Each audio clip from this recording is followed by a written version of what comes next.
everyone. So because I'm not going to be there tomorrow, I wanted you guys to not miss a day of instruction. And this is going to be very short because you're going to have questions, but I want you to at least begin thinking about the next step now that we have finished the rhetorical analysis.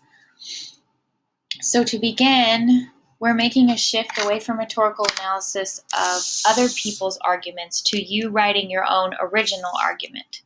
So in order to do that, we're going to have to look at what argument writing is, what it is not, and then what kinds of topics work well for the assignment that will be coming up. We are going to go to the library and have some instruction with the librarian next week. But before we do that, I want to make sure we understand what it is we need to do when we're thinking about what topic you're going to pick, how you're going to choose questions to research, because you got to go ready to the library with all of that.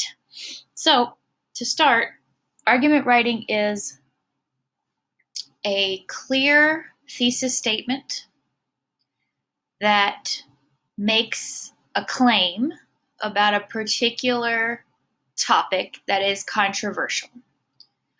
For example, if I were to say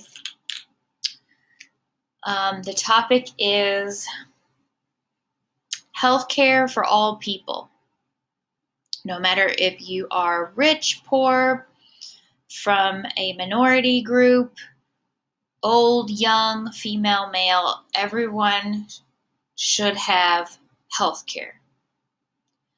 So my thesis statement might be exactly that. Every single person in the United States should have healthcare, regardless of their background or ability to pay. That's the argument I'm making. So notice I did not say, in this case, argument writing is not, I think everybody should have healthcare. First of all, that's passive. So we're not going to say I think, I feel, I believe, I wish. Not going to say I at all. You're just going to say every American citizen should have healthcare, regardless of their ability to pay. So we're going to be very specific, very concise, very clear about what the argument is. A tip here, too, is to use should or should not in your statement. But before we get to the statement, we have to think about the topics. So what kinds of topics work well for arguments? Well, these topics have to have more than one side, if you're going to think of it that way. So it needs to be an issue that lots of different opinions exist on. It can't be something like animal welfare rights, because I don't think anyone wants to argue that animals do not deserve fair treatment. So you could debate laws on that, but that would take a lot of research. So instead, you're going to think first of something really big, like the voting age. Currently, it's 18.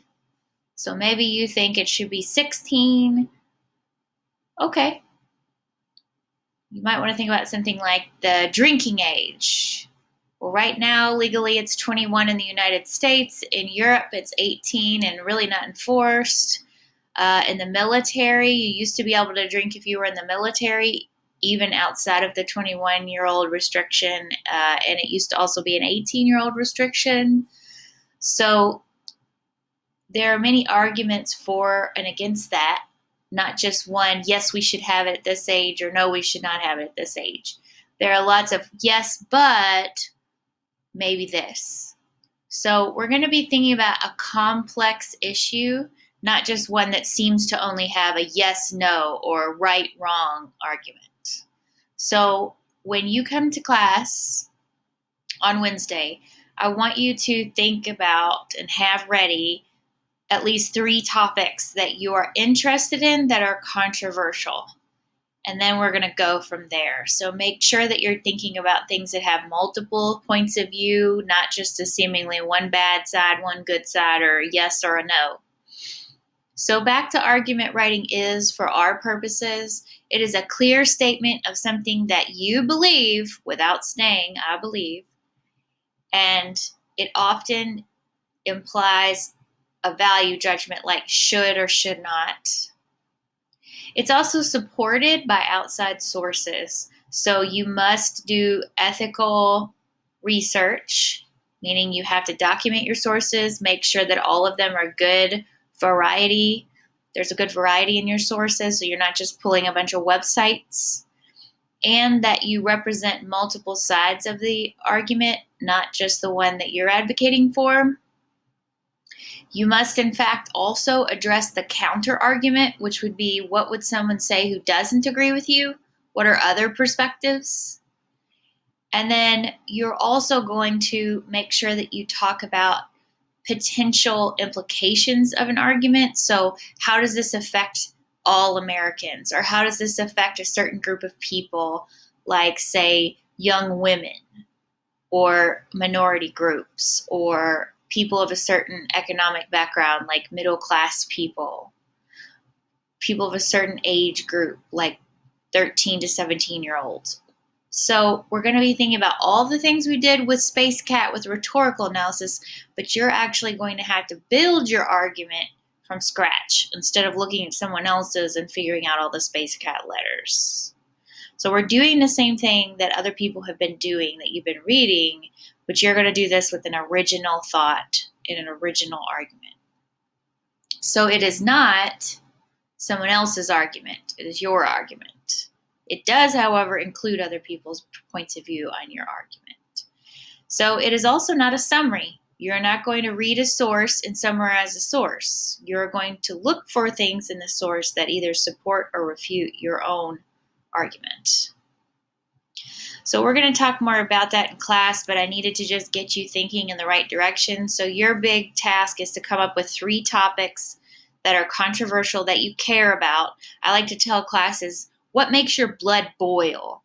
It doesn't have to be extra serious, like it can be something a little bit lighthearted, but you do have to think of something that actually makes you emotional or mad or excited, something that you feel like you actually care about. You cannot be apathetic about this topic or it will not work.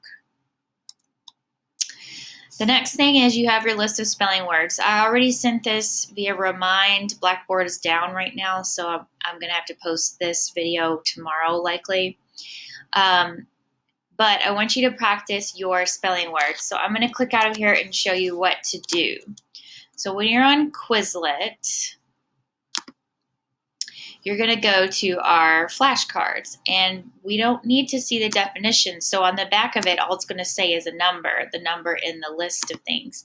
So don't worry about that. You're not going to do flashcards to learn the words and definitions. You're going to click spell, because that's what I want you to do. So when you click spell, it becomes a game, and it just said separate. So I'm going to spell separate. And when I've got it, I hit enter. And it's correct. You get the idea. So it's fun to do, and it will have you figuring out which words are really problematic for you. So that's it. All you need to do is figure out 3 controversial topics that you care about that might work for a potential argument. And then you also need to practice your spelling words. We're going to use both of those in class. If you would like to get a head start on the writing prompt for Wednesday, it's there, but you don't have to because we're going to do it in class. But if you'd like to be thinking about it ahead of time, you are welcome to do that. So that's it. I will see you on Wednesday.